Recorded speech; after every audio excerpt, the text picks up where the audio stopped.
5:40? 5:40. 5:40, okay, 5:40. Carlos, could you give us the... Holy Father, we gather tonight and we ask for your guidance and for your wisdom. Father, help us to make wise decisions that concern our community or in our hospital. Thank you, Father, for these people that have come that are concerned about the welfare of our community and the health of our community. Again, Father, just guide us and direct us. And thank you for the food that you provided. Lord, we ask these things in Jesus' name. Amen. Thank you, Carlos. All right. Let's see, I'd like to recognize Roseanne. Do we have other distinguished guests that maybe want to introduce themselves? Oh, I'm going to say Brittany's here too. So. Okay, all right. Yeah, I'm Dr. Robin Barron. I work at A-Z Children's Dental Clinic. I'm a partner there, and I've been working in the OR. Been on the staff here for about 8 years now. Okay. Dr. Balba, I have a small private dentistry in Gallup, and I've been working for about 15 years now in the hospital, also small private dentistry. Okay, I can stand behind you. I'm also at A-Z Children's Dental Clinic. Mark Gladney, I'm the founder and CEO of A-Z Children's Dental Clinic. I started in 2002 with Dr. Valdivia in 2007, and we were growing so big I had to open this.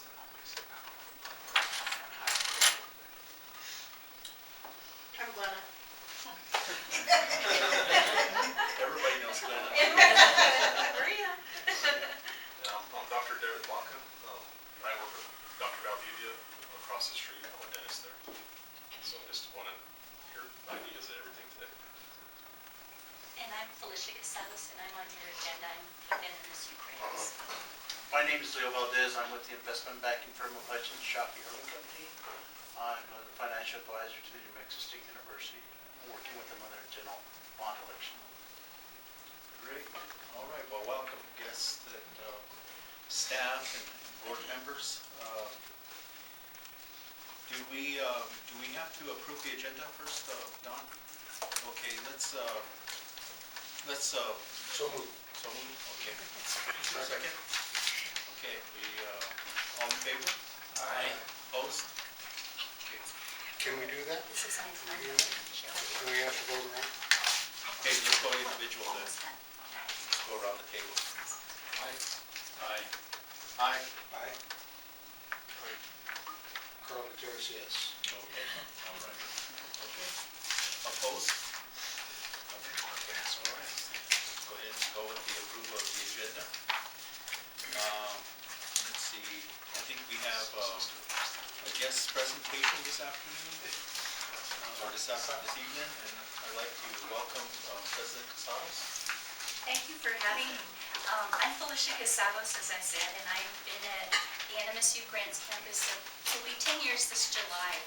And about 6 years ago, I started talking with Kalina Marcus, then superintendent, about considering the local school board has the authority to approve our going to the voters for a local general obligation bond. And I'm going to have to sit to do my PowerPoint presentation. It's going around to you, and I'll explain what role the school board has as I go through this, and then I'll stand for questions, and my bond advisor will cover the tax impact to voters. So we're in New Mexico, the community colleges have service areas. Cibola County and Catron are ours, but Cibola County is the only one that pays into our tax base. When we were created in 1968, the community had to provide 1 mil of support. And of course, the Grand Cibola schools asked for the creation, well, the community did, but through the Grand Cibola schools, they asked that we be created. They went to NMSU, they gifted the Job Corps buildings and land to NMSU to create NMSU grants. So the majority of our community college colleagues in New Mexico use local geo bonds to support capital construction on their campuses. And the state higher ed department, who we go to every year, has said that without local geo bond support, we'll never have new buildings on our campuses. And we'd like to build a new building called a Teacher, Healthcare Education, and Child Development Center. There is a New Mexico Branch Community College Act. I will not read all this for you because I know you have a board meeting and I'd like to keep my presentation short. The school board has the authority, because we're a branch community college, to approve our going to the voters for a local geo bond. We have never in our 46-year history done this. And about 6 years ago, I talked to Kalina Marcus, and I said, Kalina, we need to do this for the future of this campus. And he said, Felicia, wait to bring it to the board till we rebuild our schools. And they have, and I waited, and it was time, and last November, the school board approved our going to the voters. And that election will be on the Grand Cibola School Board ballot now on Tuesday, February the 3rd. Because there's only 2 board members running, they are districted, yet those 2 voting sites will be open, but all 25 voting sites in Cibola will be open because we'll be the only thing on the ballot in about 2/3 of the voting sites because of the districting for the board. So this is really powerful, especially those of you that have to deal with money. We generate 1 mil of support from the local community, and it's annually about $240,000. Not a lot, can't build a building with that. And we've never had a local geo bond. Not because the community has said no, but because we've never asked. And our colleague campuses all have had local geo bond support for many years. And they all have different amounts of mil. Carlsbad was only about 20% larger than us in student population, has 3 annual mills of support, and they're generating about 1.9 million per mill every year. Plus they have the geo bond. So the disparity is very great for our campus. We also pay an overhead fee to our parent institution annually. All of the branch community colleges across the state do. And our mill basically covers that cost. Plus we have other costs that we pay to our parent institution. So the bonding capacity for the public schools is 6% of total property taxes. The bonding capacity for community colleges is 3%. And I'll let you chime in here about the 7 and 9 million. All right, when I first started speaking to Felicia, it was about 2 years ago. And we talked about the capacity, and I explained to her that, you know, the reality is that although you have 9 million in capacity, I said, what do you really need?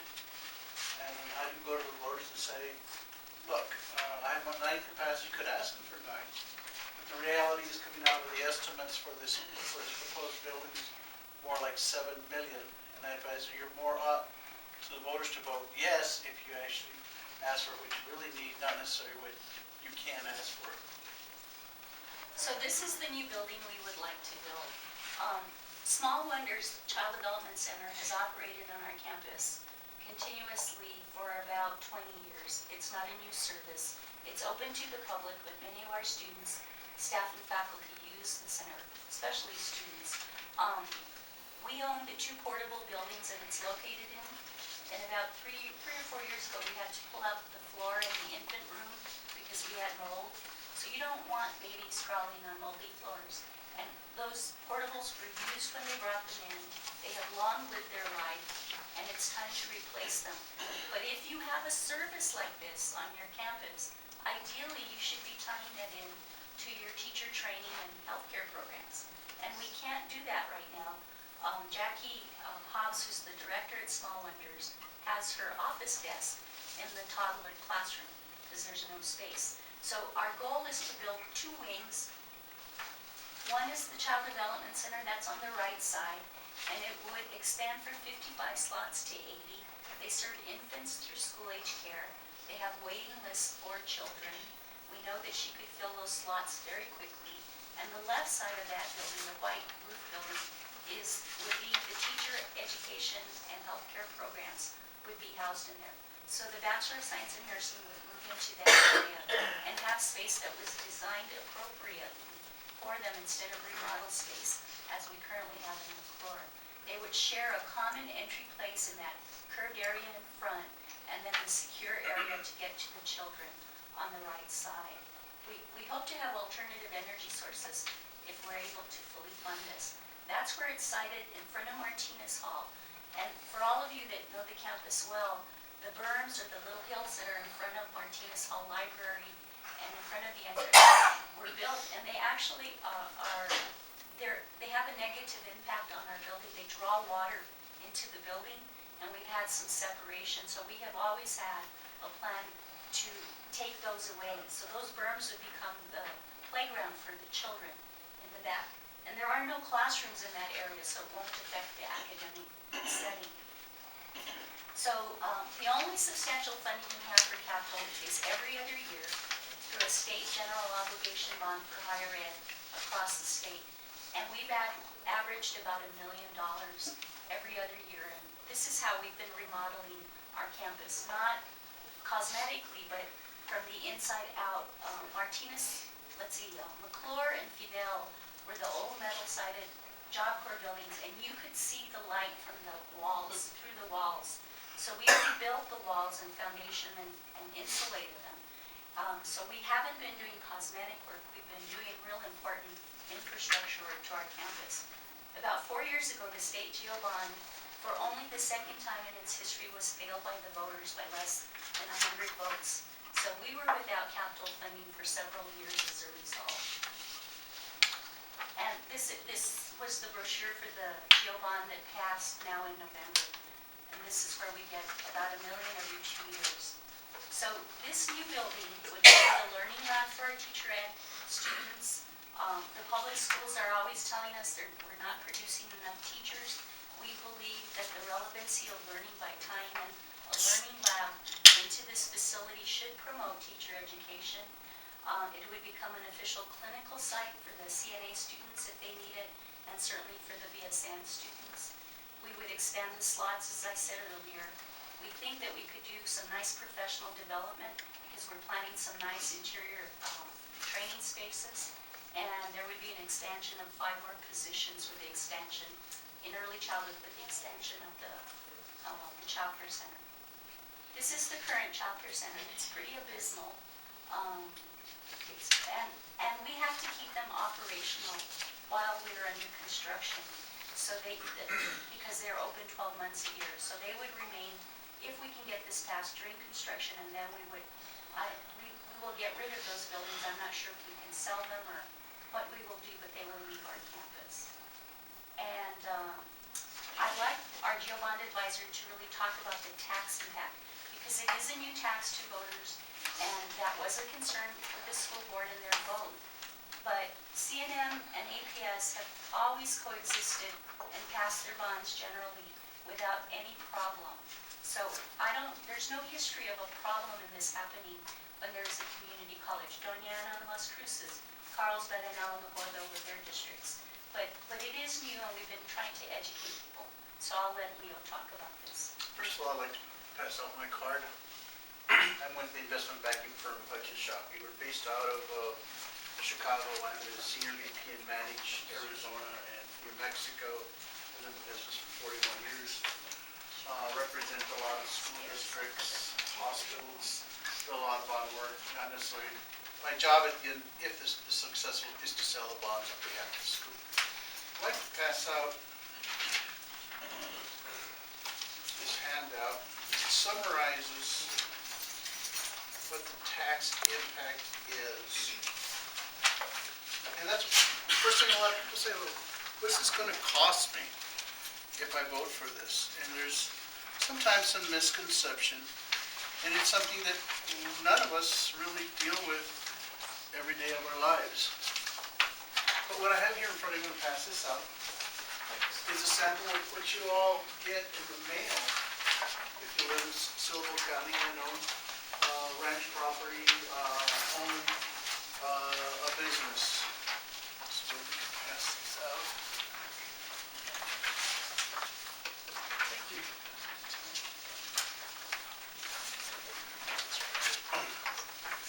But this is a summary, but I'd really like to go to the tax bill directly. If you look, there's some columns here that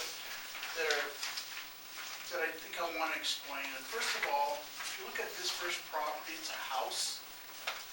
And it says that the house full value, if you look middle column is 61,000. Well, I almost can assure you that that house is not the appraised value, it's the assessor's value, which is always different than what you appraise a building, a house, or land, either to sell it or to borrow money against it. However, the full cash value is 61,000, and the taxable value is 14,000, which is 1/3 of what you pay taxes on. So you take that number, you divide it by 3, and it's 14,000. You will look down there, sort of the bottom, and you'll look at, it says grants, college 2015, it says 1.66. You'll look down at here, you see all these bills, those are your present taxes, and you'll see that the taxes for the public school and other taxes are already listed there. And the estimated tax rate is $1.66 per thousand on the taxable value, which is 1/3 of the full cash value. For this particular house, the taxes would go up, and I say that all the time. I'm not going to sugarcoat it, the taxes are going to go up. So it's not getting, say, well, it's an extension of the tax, and it's going to go away. It isn't going to go away. You're going to pay taxes if the bonds are sold for 20 years on this particular house, if the value stays the same, because the payment is constant once the bonds are sold of $22 or close to $23 a year. Do they have any questions? We'll go over next to it. And we broke it down by month and by date because it was a community committee that was helping us suggest it for people. So that's what's in red at the bottom. So if you look at the next one, is in the back side of that. That house is worth $85,000. The taxable value is $28,000, and their taxes are going to be about $45, $46 a year. Now, what happens if you add an extension or improve the house? The assessor can come by and revalue your house, and if the assessor or full cash value goes up, your taxes will go up. It's that simple. The next one is another residential building of $95,000. This taxes would go up to $50 a year. One of the big misconceptions, and I work a lot in northern New Mexico, there's a lot of ranch property. Ranch, oh, my taxes are going to go up. And I have some ranch property up there. If you look at this is 10,000, almost 11,000 acres. That's the last one we had. In the backside. They're saying that 11,000 acres is worth, full cash value, $289,000. You tell me where you can buy 11,000 acres for $289,000, I think we'll all compete for that. So again, I'm trying to reemphasize that those values from the appraised value are very different. In this particular case, the taxes would go up for this particular ranch $154 a year. We had some other examples. One of the big taxpayers here was Walmart. Their taxes would go up about $2,100 a year. And they have another big building, and their taxes were going to go up about $1,800 a year. So the point I'm trying to make here is there is a tax impact, but so people can understand it. I think some people say, well, my house is worth $300,000, my taxes are going to go up $100, $1,600.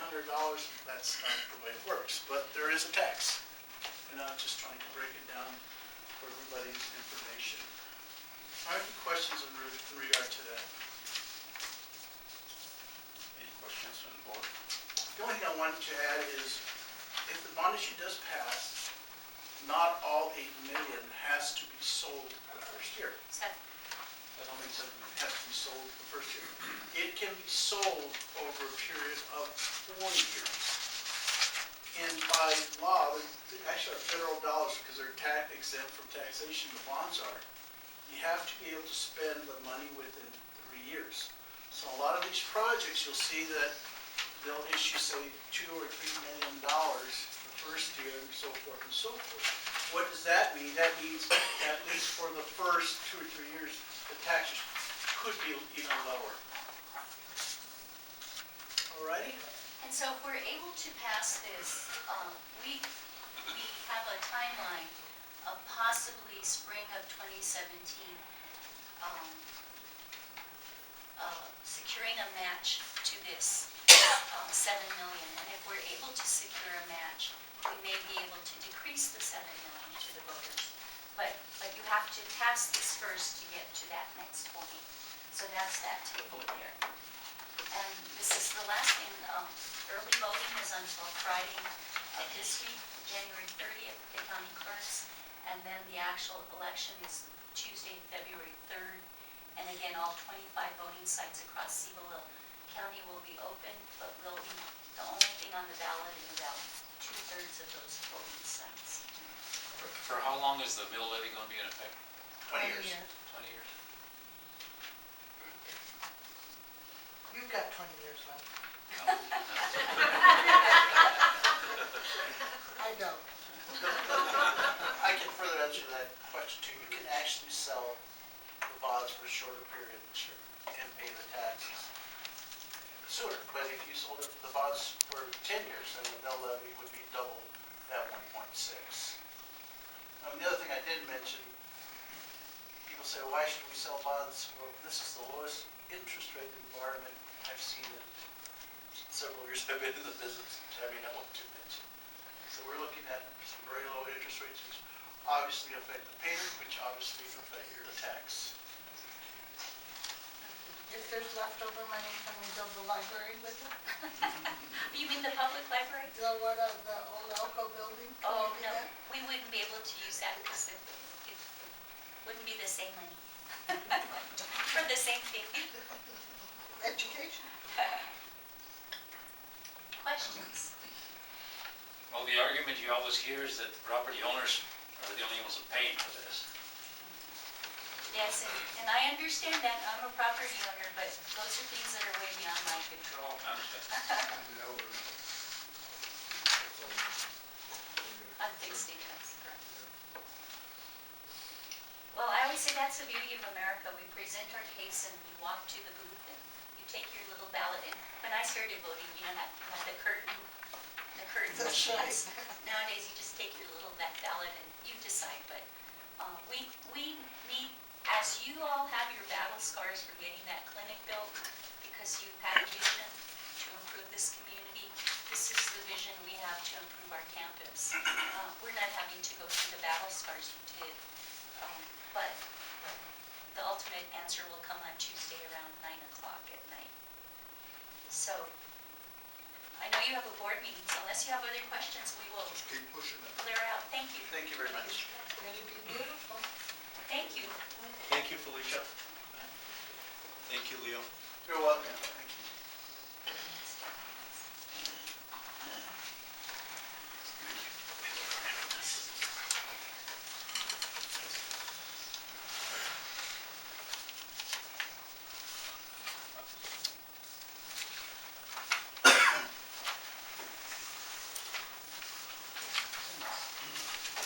Moving down on our agenda, let's see, we did approval of the agenda. We'll now open it up to citizens to address the board. Do we have any citizens that would like to address our board? Is that where we raise our Thank you. hands? Jump in. And being that we have a long agenda, if we could just maybe, not go too long on the Sure. presentation. Matter of fact, that's part of my presentation. I want to keep this Okay, really brief, and I have a strategy to do that. okay. The folks that already seen my little book list, you don't need this. We can pass this around, so the ones that haven't seen it. Can you just state your name? Oh, right. Again, I'm Mark Gladney. I'm a board-certified pediatric dentist. I live in the ranch. I've been living here since 2002, and I have a private group practice for pediatric dentistry since 2007, but I've been living here since 2002. Also, these, for those that haven't seen this on the board, could you pass these around? The first thing thing I want to mention is, I don't want to take a lot of time to do this, but there is a lot of stuff to cover. So let me tell you what my long-range goal is here before we get into a few of these items.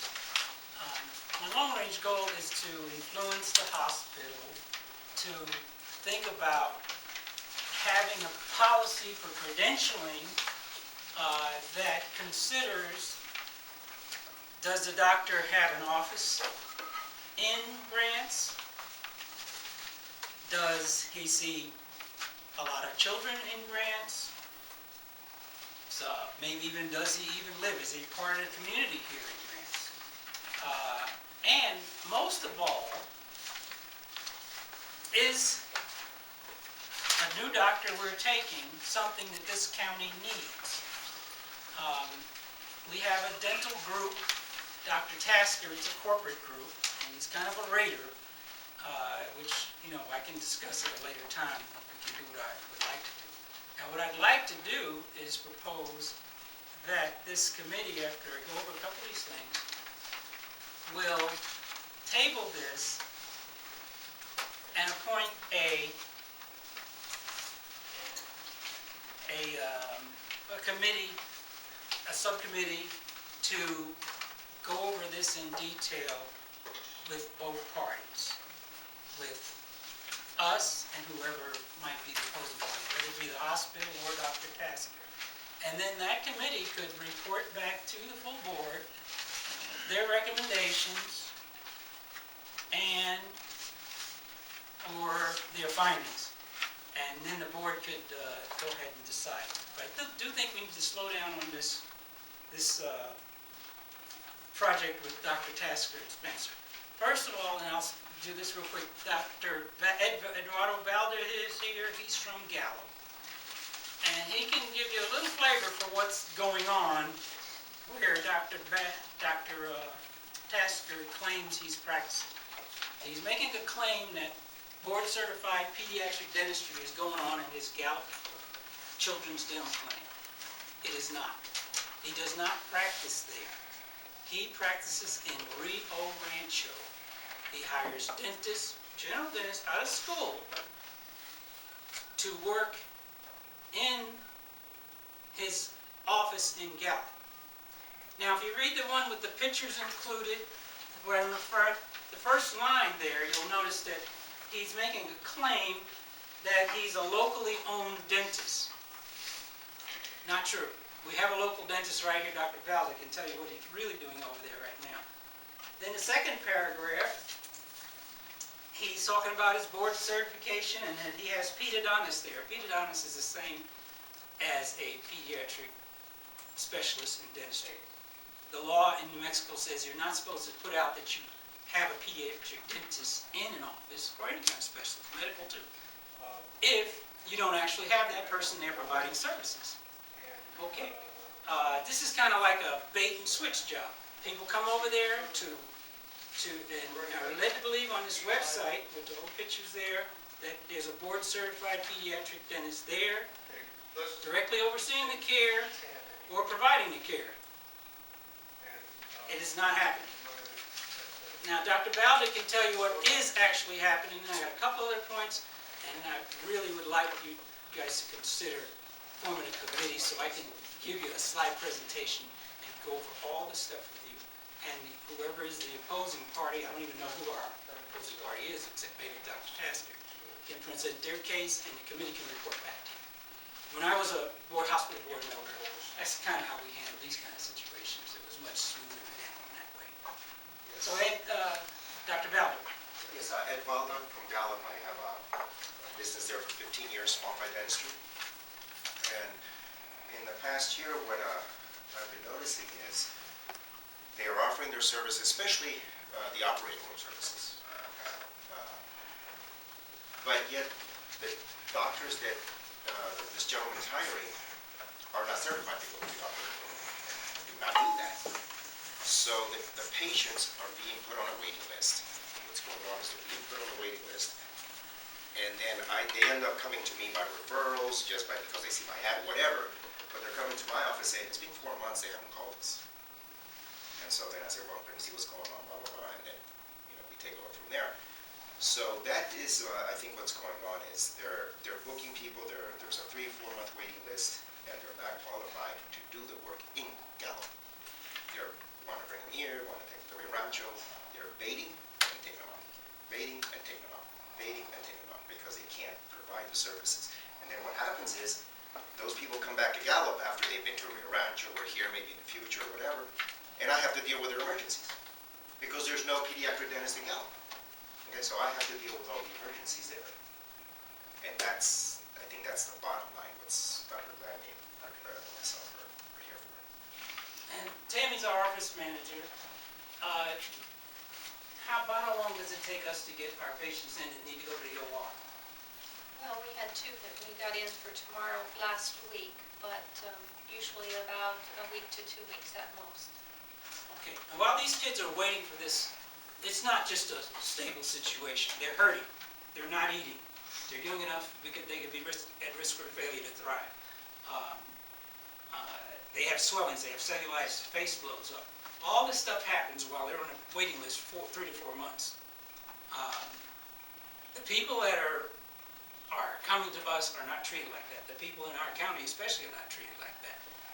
How is this thing on? Before I turn it off.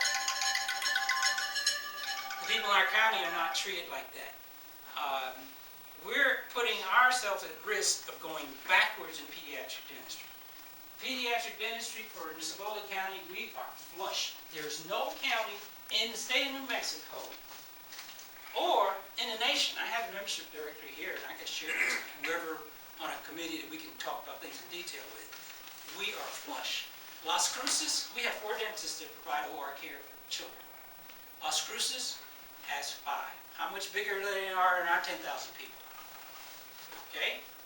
Farmington has 4. How much bigger than they are our 10,000 people? We don't have a need for this. Our hospital, and I'm talking now as a citizen, a voter, a resident, a taxpayer, all kinds of taxes, business and personal taxes. We don't need any more of this service when we ourselves sometimes are not able to get all we want to get done here. Not very easily sometimes. Right now it's going real good. We're getting a surgeon soon. I'd like to see how that works out before we get another surgeon in here. That's why I really think we should slow down on this stuff and consider all the ramifications. And one other thing Ed talked about, when they come back after treatment, and I can show you this real quick. Look at this page here, and I'll be finishing up.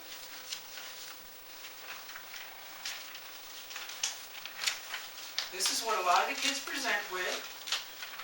Rotten teeth, infections, swellings. They put them on the list for 4 months. Okay, this is a case I did. Okay, that's all well and nice. But the kids need a dental home because this stuff is very tricky. Some of it will not work. Some of it, the prognosis is only fair. And you can turn to the next page, and this is what I'll show you. This is another case that was done in the OR. Parenting come to recalls, and they didn't follow any oral hygiene instructions, and we did the little white bonded caps here. You see the dark areas showing the decay around those teeth. You see the swelling up there, the bump there, full of pus, and also back here.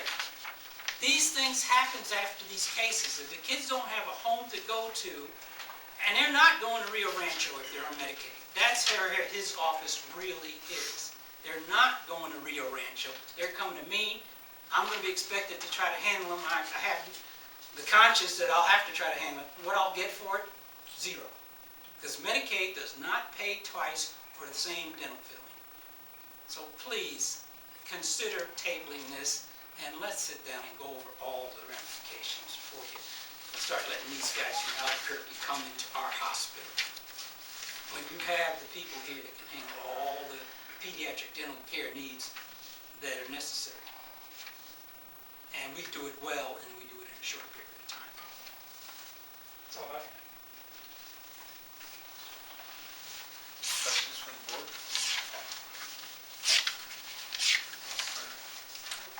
Just sort of clarification of what is being asked. So these people are requesting privileges at this hospital, and you're, I think you guys get the final approval, is that correct? okay, All right. and you're, And I'd like you to table final approval okay. until you can form a committee to meet with us and really go through this and go through the So other side's investigation. issues too. That's what I'm Yes, asking. exactly what the question was. Okay, thank you. And I have no problem with Dr. Thatcher and these guys opening an office here. You know, it's not a competition thing. I don't want anybody to spin it to that. I don't, you know, I have, Dr. Barron and I together, we've probably been in this area 50 years or more. We don't need to worry about any competition. We're worried about quality of care and the timeliness of care.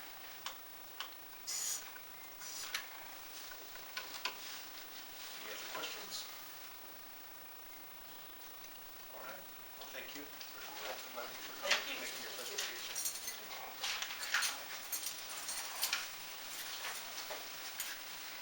Thank you all. Thank you. Thank you. Later.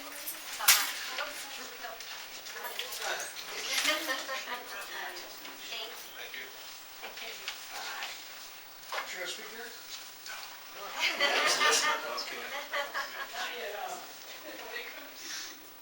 Okay, so did we already approve the consent agenda? No, that'll be after we go through the different reports. Okay, all right. Was Dr. Baca going to talk? Who? Dr. He Baca? said no. He's Oh, you didn't want? he was just observing. Oh, Wanting to know what was going on. oh, okay. All right. Okay, so let's go ahead and move down into our approval of our board minutes. So November 24th. Okay. A motion to approve, second, or do you need some time to look over the minutes? Approve the consent agenda? Yeah. Let's approve the consent agenda. Okay.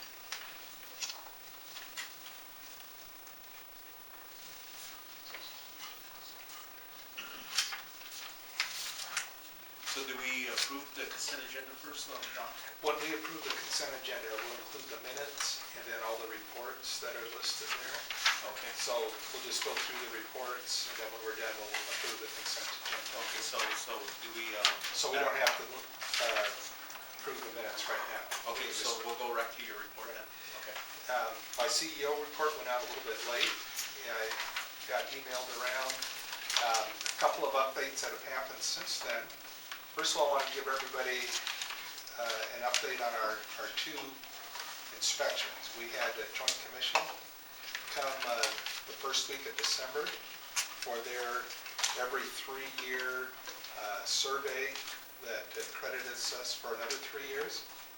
And then the following week, it seemed like the following day, the state came out, Department of Health, for their survey.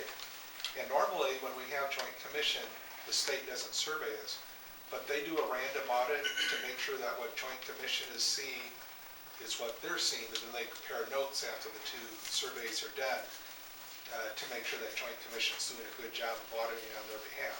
So we were one of the random visits this year, and we're all very surprised when they walked in the door on the heels of the joint commission as well as they were. They said, oh, we were supposed to be here in October. It's a good thing we didn't come before joint commission did. So they also did theirs. We had a number of recommendations. We've been working diligently on them. We have not gotten an official report yet from the Department of Health, but as we've been complying with the different things for joint commission, we've been putting in online what we're doing.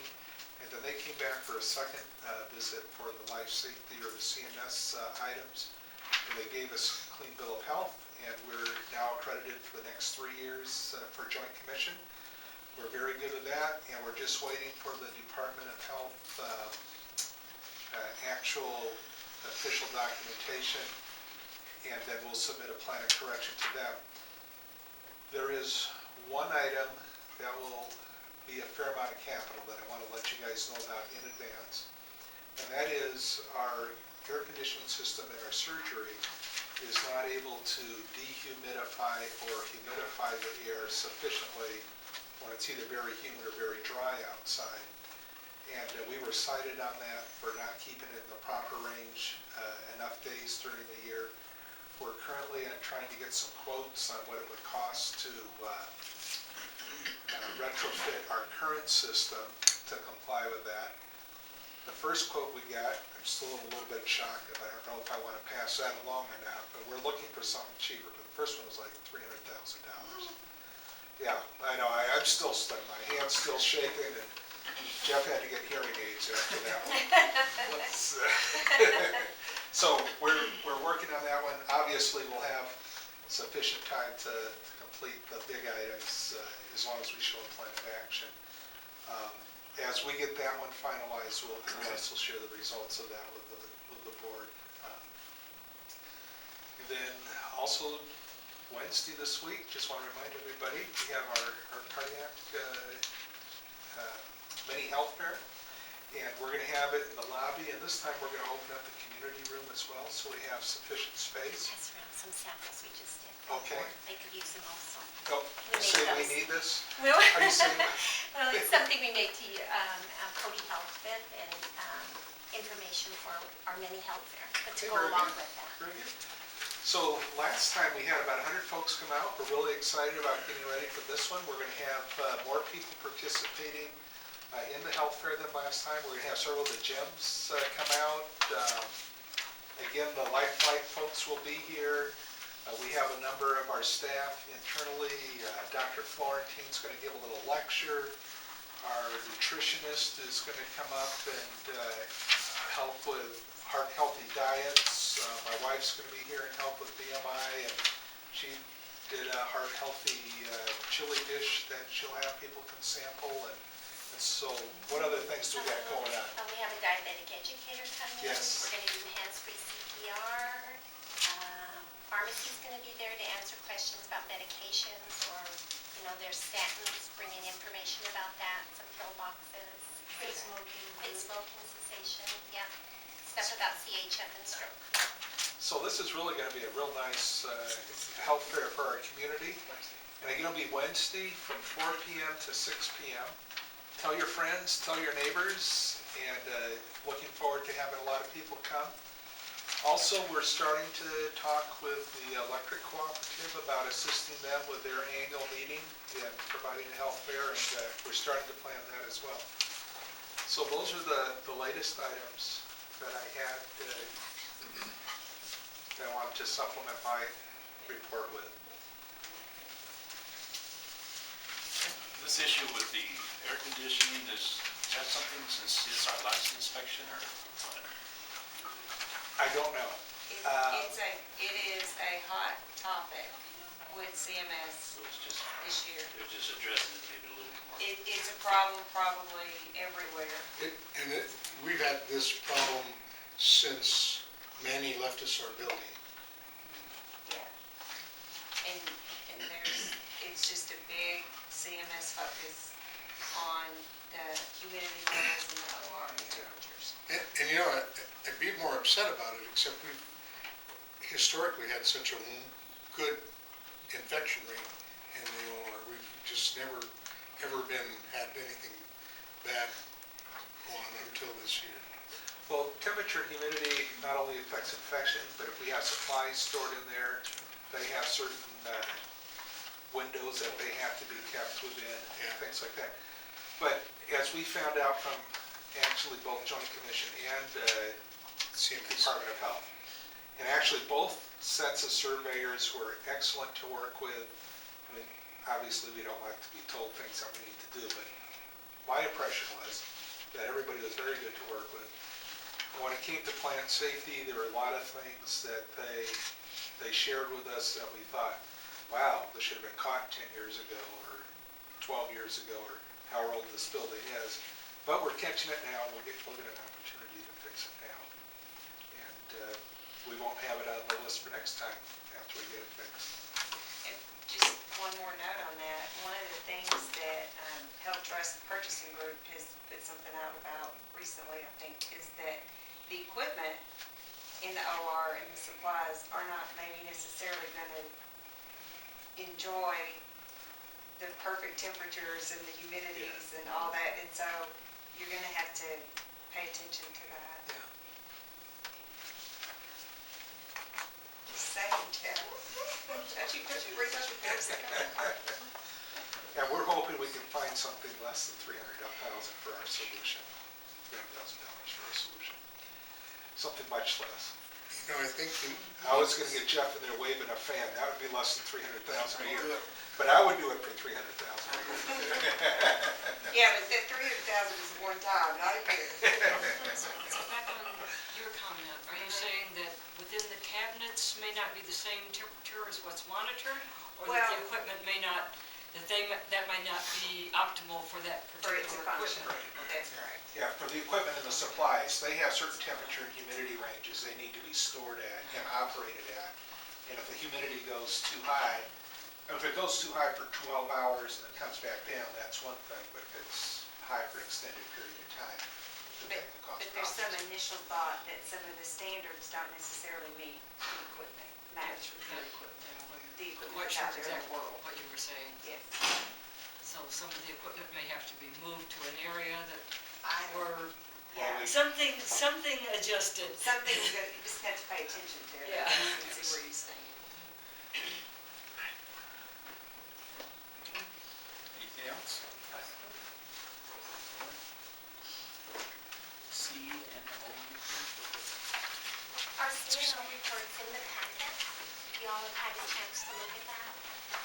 The only thing that I think that we need to speak to is that it says we're gearing up for a mini remodel on OB. We'd like to invite you, we've had our first room completed on OB, the back shelving of our room. Our cabinets were falling down, our doors, and some of the equipment that we had to replace would no longer fit in the area. So we took it all, did it all at once. It looks beautiful. Gonzalez did the work. We sent bids out and we got a bid from him. It's very nice. The other two will come in time. We're spreading the wealth pound. But please come and see them. They're beautiful. They're done. And then just on the last one, I noted that Donnie Cook, our Studer coach, was going to be here, that we were going to have that training. And he got sick, so he was unable to come. And we plan to reschedule that training there. Do you all have any other questions from the CNO report? Don, we have a current and dashboard. Do you want to do that another meeting? Okay, sounds great. All right. You good? Great. All right, thank you. All right, Finance Committee report? Yes, we met today. A long time ago. The agenda was approved with changes made. We'll go into. The consent agenda was approved. We have a review of the invoice, QHR invoice. It's a contract log review. Didn't see anything needed to change. We had a financial report from Jeff. And the changes on the agenda were, one was a capital requirement change. Evidently, we need a hydraulic exam table for our surgeons. Is that correct? We approved $10,831.61. And then he asked for a capital shifting on some new cabinets.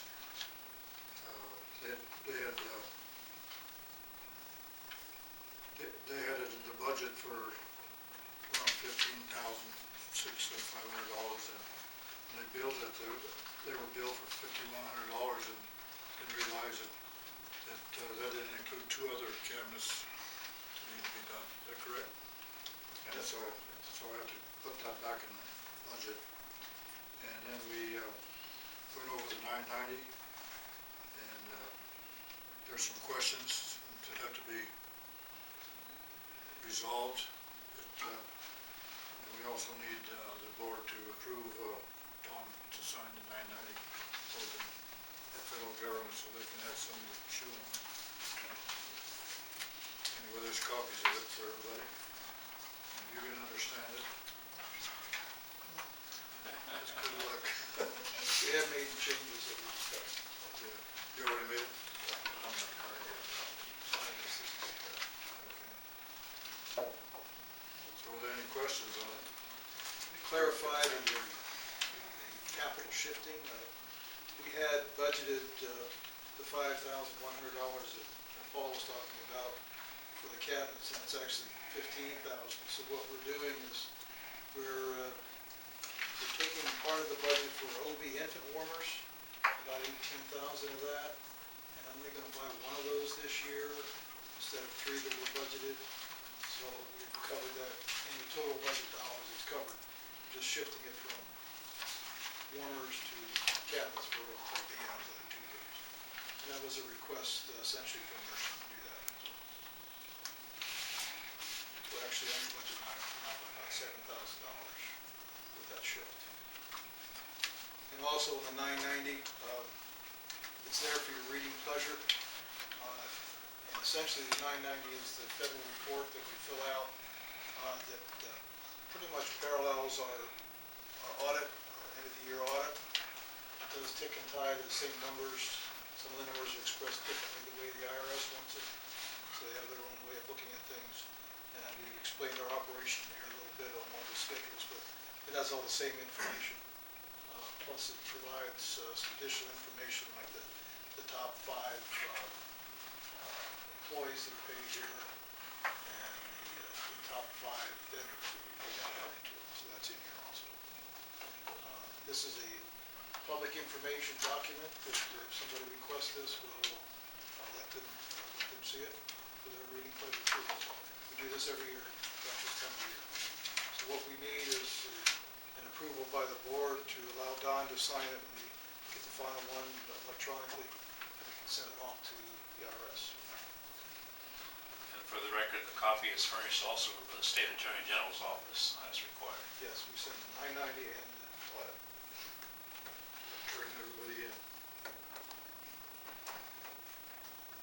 Okay, so do we have to do an action on this? Yes, please, yeah. Okay, I'd like to get a motion to approve the hospital's 990 And to allow Don to and to sign it. allow Don to sign it. I'll make a motion. I'll second. Gutierrez says Yes? Go ahead. you don't have to How you vote, yes or no? Are you voting? Yes or no? Yes. Oh, we're going around again. Yeah, go around, they will go around this way.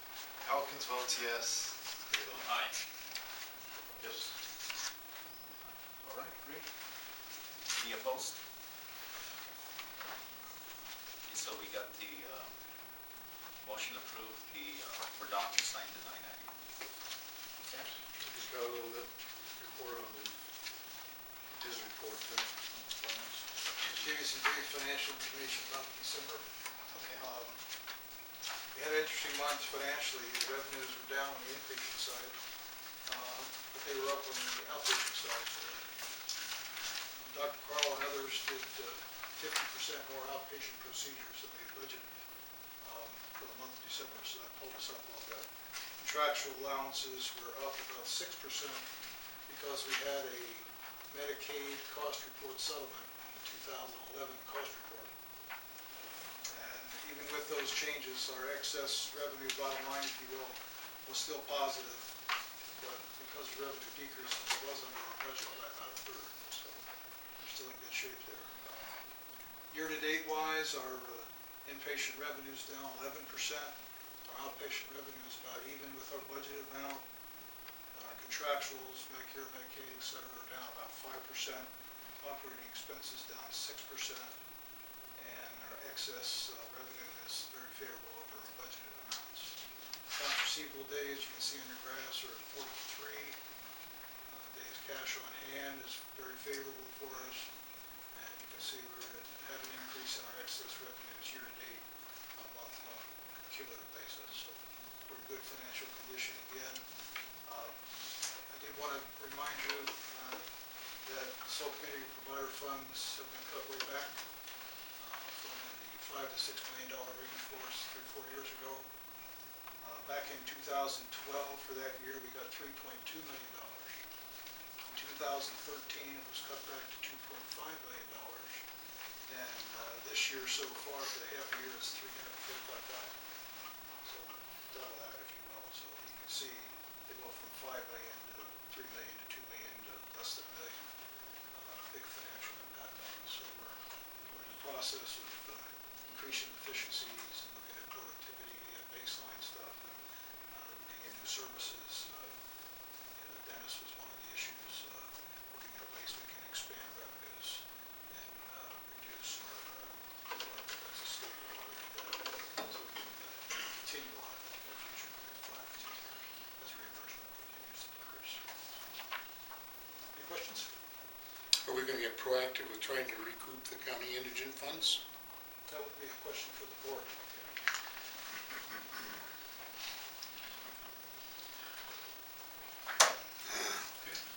Anybody from the county here?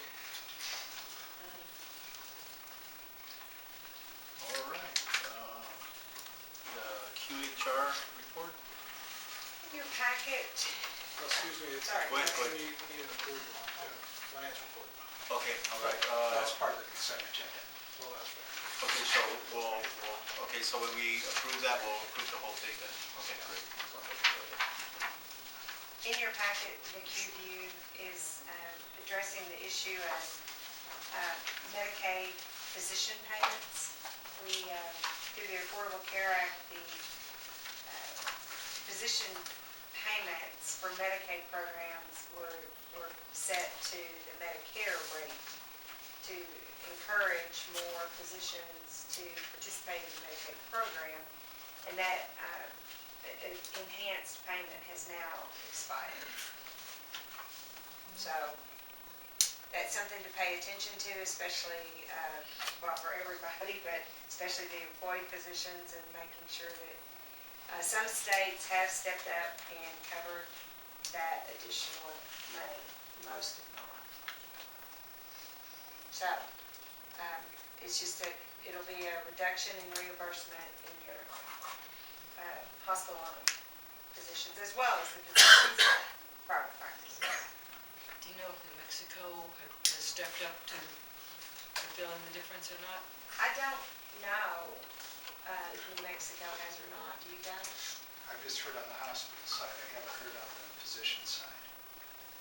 You know, they have made an increase on the hospital side. For critical access, we get paid the same, for outpatient, it's the same as Medicare. But I don't know about the physicians. And then inpatient, we get Medicaid. I guess you can just have to go look at your remittances and see if, you know, for Medicaid, and see if they're the same as they were in December. Not in private practice. Oh, well, but I don't know if they do or not.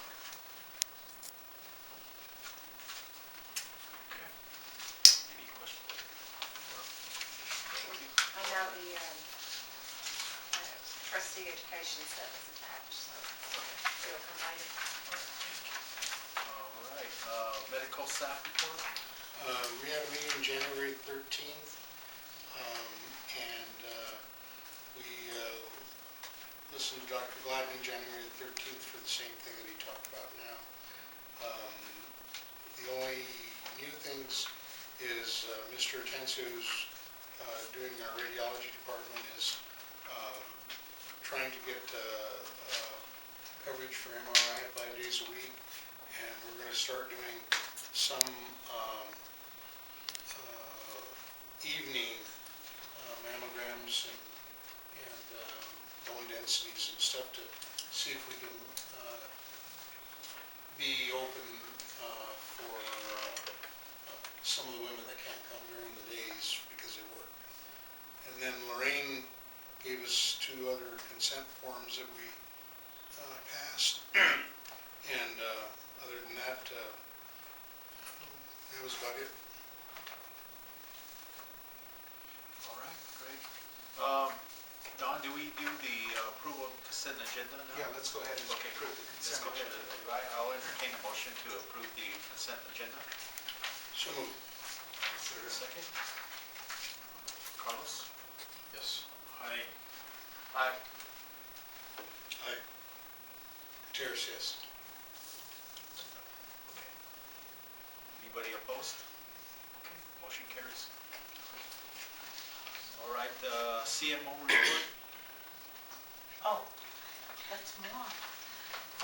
Actually, what I'm gonna do, because of the time thing, is I'm gonna include the PIC is gonna be my report for tonight for the PIC. And, our most recent meeting for the Performance Improvement Committee was January 14th, 2015. And we are hearing from each of the departments, one or two every meeting, to see what their small little PIC, well, it's not small, but what their conservative project, their department-oriented projects, how about that?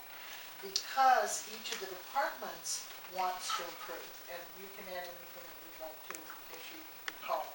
So what we had is the surgery department reported, and based on, we're looking at patient satisfaction scores and trying to understand what will make better customer service, and they are working on improving the OR waiting area or the PACU. In the PACU, they're doing painting and stuff like that. So the combination of the OR waiting area and the PACU area, they're doing multiple neat projects, more architectural, minor architectural kind of things like painting and making it, you know, the paint colors that ease agitation and anxiety, and just wonderful things that I think will be and that I think would be really neat. And they're looking at all of the different things to make it more comfortable for the waiting people, the people that are going through procedures. So that's kind of nice. So they're working on that. And then that was the department report. We talked about our lean projects, and what our main lean project right now is that we're working on the whole admissions process from the beginning to the end to make that more efficient, to make it more comfortable, to make it easier. There's lots of good ideas, including moving people. We love this idea, moving people from kind of sitting in the hallway for registration into the individual departments, so that people can come in, for example, for a blood test, register right there, and then have the blood test right away. Come in for a radiology test, an x-ray, you register there, you don't have to go back and forth all over. That's really an exciting idea, and they're working on placing people there and getting that project right. That's the beginning of the whole project, and we'll be looking at the representatives from each of the departments that will be involved, and we're looking at the whole process and trying to make the whole process more efficient and fun for everyone. So that's exciting. Anything to add on the PLC? Is that your understanding? And then we talked about the ER patient satisfaction scores really improved. It's very exciting. The ER people from the director, the ER docs are getting so involved. They're getting really in tune with trying to make that, it's such a difficult area when you're in the ER anyway, to make that more, less frightening and more accommodating, more efficient. And they've had some people out teaching, and the patient satisfaction scores have shown that it is improved tremendously, relatively. Yes, they're coming out it's very exciting to see it. It is exciting, and they're really proud, and that's kind of neat. And then we talked a little bit about some issues with codes and trying to make the process of registration from other facilities in town, like the prisons, more efficient when they're trying to register for tests that are sent up, blood tests primarily that are being sent up. So we're working on that as well. That should do it. Any questions? Any questions? Okay. I would like to say, when you have this, to encourage everybody to do the Board of Trustees self-assessment. Were you going to do that? You were going to encourage them? Yes. You were Actually, going we're to, supposed to have done it, they're bringing it in today to turn in. well, if you haven't done, do it really quickly. We do it it's very important. It's in I your don't know, it's packet. in the packet. Uh-oh. Thought I filled it out. Have you turned it in already? No, I did on the On the computer? computer. Oh, did you email it back to Joe? No, I didn't. Oh, there's a couple of projects we have. One is organizational alignment, and you as board members got a questionnaire from the student group, and that was done online. Then, once a year, we assess ourselves as a board, and so we put the instrument for that in your board packet. And if you filled it out, we can turn it in tonight to Jill. If you haven't done it, then you can go ahead and fill it out either this evening or take it home and bring it right back in the next couple days. So, and then next week, we'll go ahead and look at the results of our self-assessment. We'll talk about that, or at the next session. And this is important because the joint commission asked about this. It's really a requirement for the boards.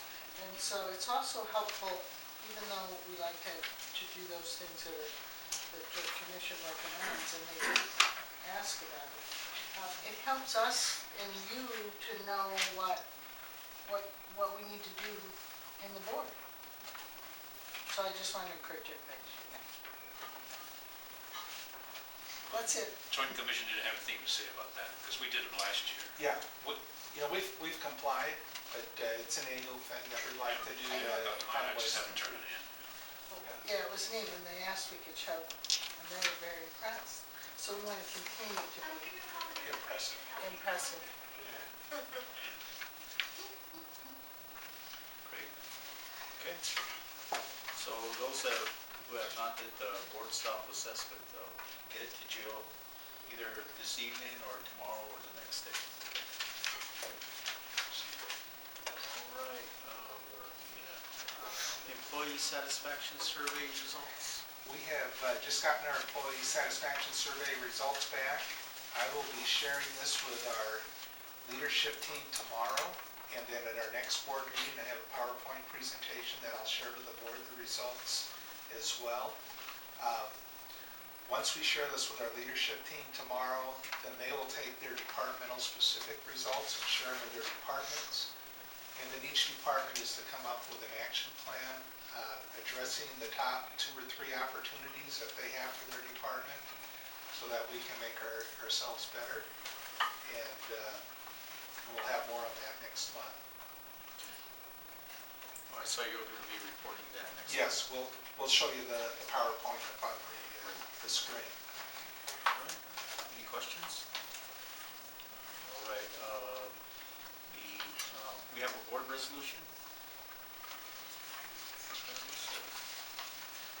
It's in the packet.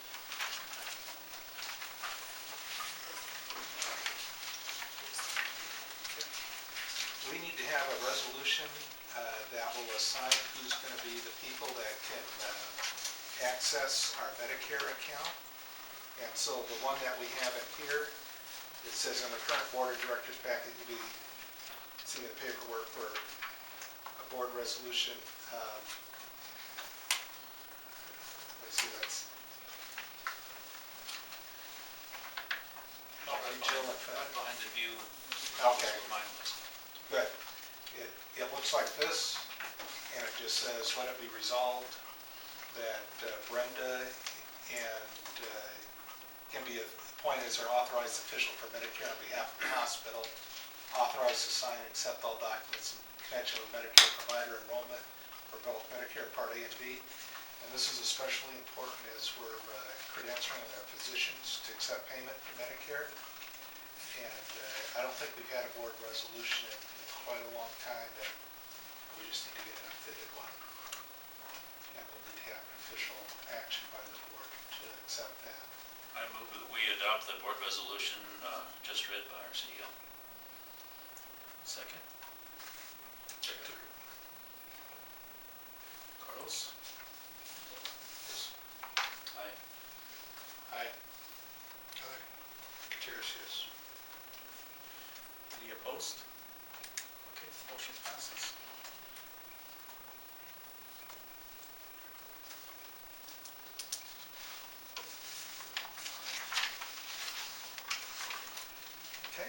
next item we have is we're starting to plan for our trustee conference.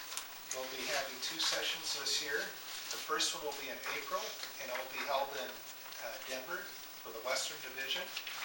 And then there'll be a second one in October, which will be held at Baltimore's Inner Harbor. And I don't know if you want to give us an advertisement from QHR, our board trustees conference. I know the one I attended last year with Ron and with Paul was outstanding. We had a chance to really discuss a lot of things there. We learned a lot, got a lot of things back. You all have always done a good job of attending those and keeping up to date. It's very important for trustees to be up to date, not with what just goes on in your community, but with healthcare in the broader scope. And I think our conferences are very good. They are very good. Very informative. And you're not registered. And I'm not the least bit prejudiced. But you're an honest woman, so we can trust you. Thank you. You're Thank welcome. you. And I would really encourage board members who have never attended this conference to attend, like Robert mentioned, is that it's really broad in scope and in what the presenters provide to the board members. I know when I've attended, I've always gained a lot of knowledge in what's going on nationally in regards to healthcare. So I think it's a really good opportunity for you to get some in-depth knowledge of the current status of healthcare in the United States. And we do have the QHR Board Essentials Workshop. It's for the newer board members to kind of give you a good idea of the board's role. Is it okay if I have Jill contact each of you this next week or so and ask you if you prefer the April or the October session? And then that way we can start to plan. Because I know we'll have to enroll pretty soon for the April session. The April session is where? In Denver? Denver, okay. If I may interrupt, if you want to go to the April one, I do need to know as soon as possible because those, the blocks for the rooms, they fill up very, very, very fast. And what are the exact dates? I don't know, if they're in the packet. You're in the packet. April 16th and 17th. But from experience last time, Jenny was planning these, when was the last one, in October Yes. of this year? Yeah.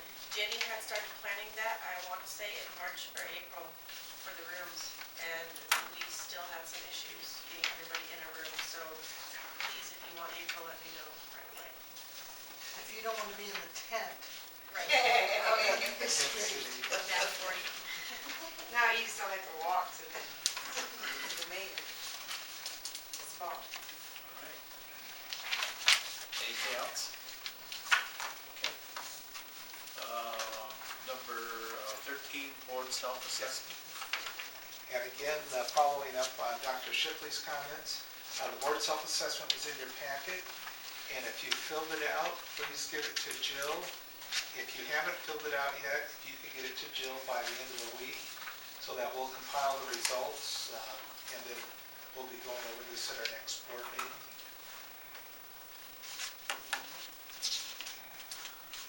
Anything else? If not, I guess we'll go into executive session. Need a motion? That's for everybody. All right. Need a motion? Need a motion to go into executive session. Second? I'll second.